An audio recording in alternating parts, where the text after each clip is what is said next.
Apareceu uma telona verde aí? É isso que vamos estudar hoje, pessoal. Nós vamos entrar hoje em um tema chamado de dilatometria.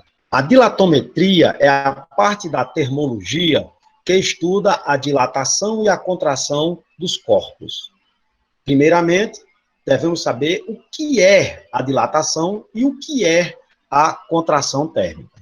Para isso, nós vamos partir do conceito de temperatura, pessoal. Lembram do conceito de temperatura? Vamos lá, de novo, ó. Medida do grau de agitação das moléculas de um corpo. Não é isso?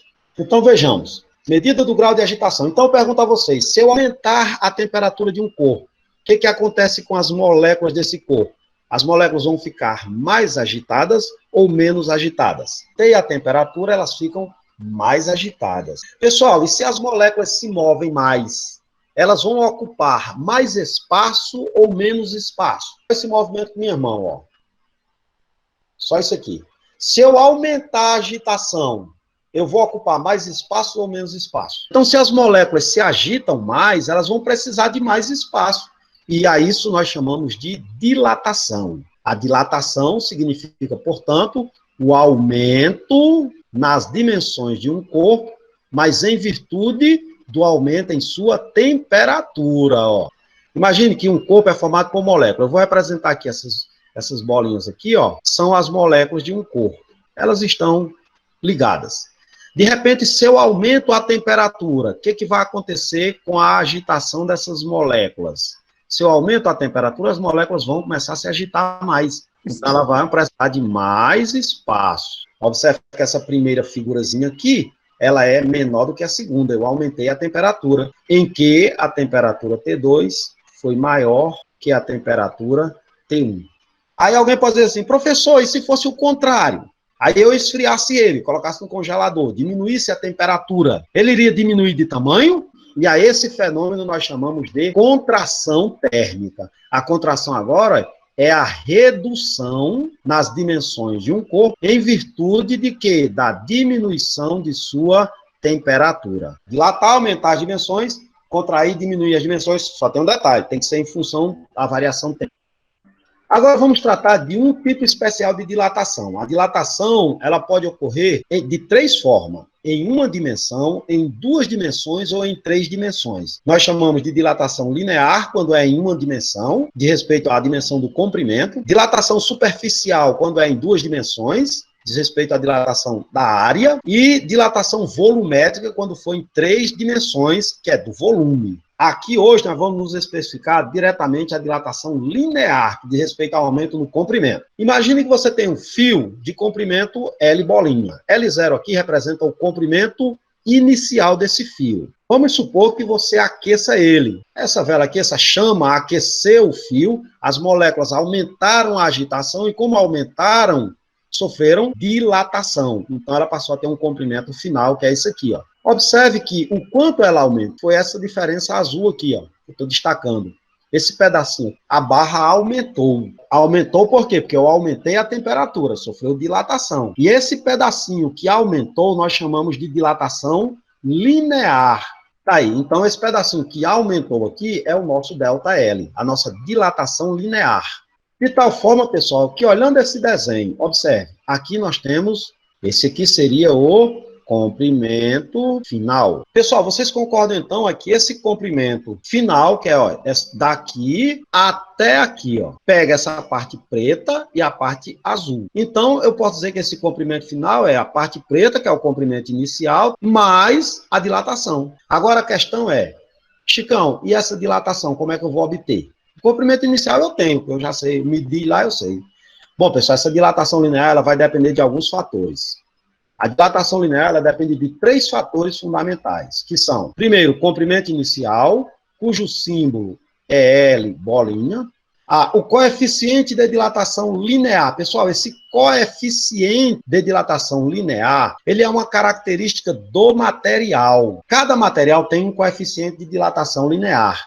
E nós vamos representar esse coeficiente por uma letra do alfabeto grego chamada de alfa. Ele serve para caracterizar o tipo de material. E por último, nós vamos prezar também da variação de temperatura. Variação de temperatura nós vamos representar pela letra delta, o delta de novo. Aí no livro didático de vocês ele bota delta T. Se você quiser botar delta T, não tem problema. Eu não vou colocar delta T para não confundir com tempo. Então aqui eu vou usar outra letra do alfabeto grego chamada de teta, que é assim, ó, como se fosse um zero cortado no meio. E essa variação de temperatura, nós vamos calcular da seguinte maneira, ó.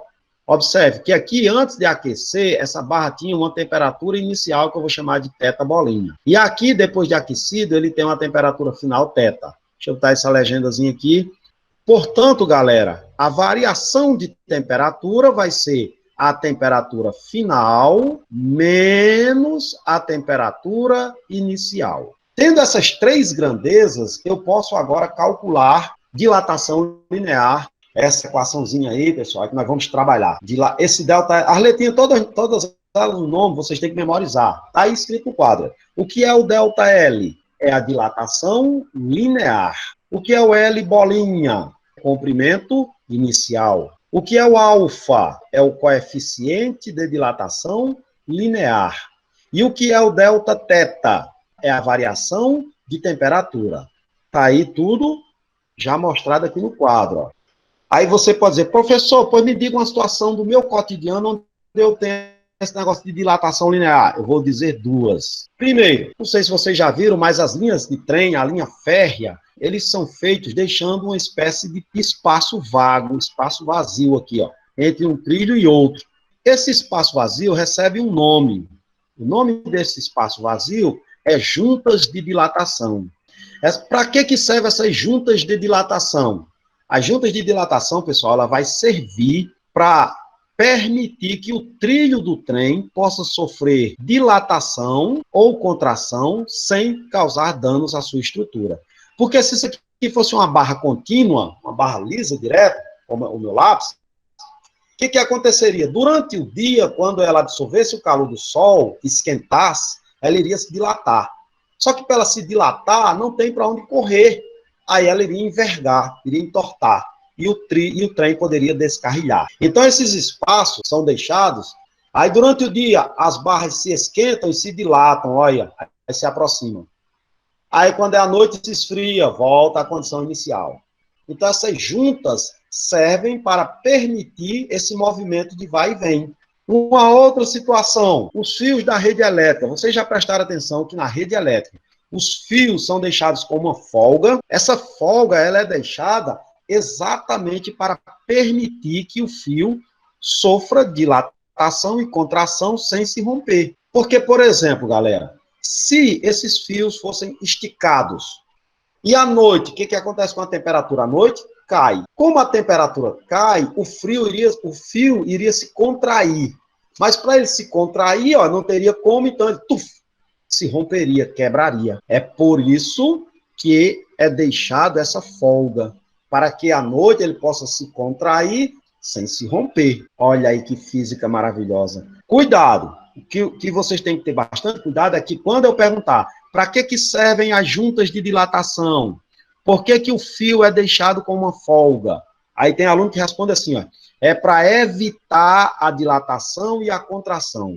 Isso está errado. Essa folga não vai evitar, certo? Essas juntas não vão evitar a dilatação, essa folga não vai evitar a dilatação. Pelo contrário, elas existem para permitir que ocorra dilatação e contração. Então, não é para evitar, mas sim para permitir que o corpo se dilate ou se contraia sem causar nenhum problema à sua estrutura. Está entendido isso?